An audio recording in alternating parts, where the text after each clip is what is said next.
السلام علیکم۔ سکلین صابری کی رپورٹ۔ ضلع منڈی بہاؤالدین سے منشیات، ناجائز اسلحہ اور دیگر جرائم کا خاتمہ ہر حال میں کیا جائے گا۔ ڈی پی او ضلع منڈی بہاؤالدین نعیم عزیز سندھو اور ضلع منڈی بہاؤالدین پولیس کے جوانوں کا عزم۔ گزشتہ روز پولیس تھانہ سول لائن کے جوان ناکے پر موجود تھے۔ پولیس جوان شہزادہ رانجھا ہیڈ کانسٹیبل نے ایک مشکوک شخص کی جامع تلاشی کی کوشش کی۔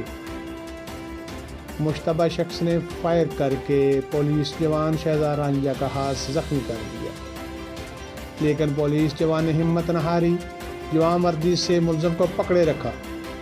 اسی اثناء میں ملزم وسیم محمد اسلم قوم گوندل سابقہ ریکارڈ یافتہ منشیات فروش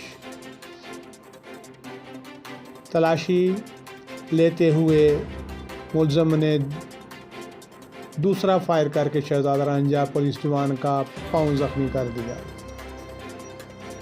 شہزادہ رانجھا کانسٹیبل اور ہمراہ شفاعت حسین اور خرم شہزاد پولیس اہلکاروں نے خطرناک مزاحمت کے باوجود ملزم کو پکڑے رکھا۔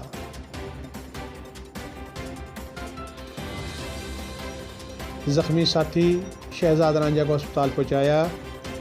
ڈی پی او ضلع منڈی بہاؤالدین نعیم عزیز سندھو نے زخمی پولیس اہلکار شہزادہ رانجھا کی تیمارداری کی اور پولیس ٹیم کو ہمت اور جرات کے ساتھ فرض ادا کرنے پر داد دی اور کہا، ضلع منڈی بہاؤالدین میں منشیات اور ناجائز اسلحہ کا خاتمہ کیا جائے گا، جس کے لیے پولیس پرعزم ہے۔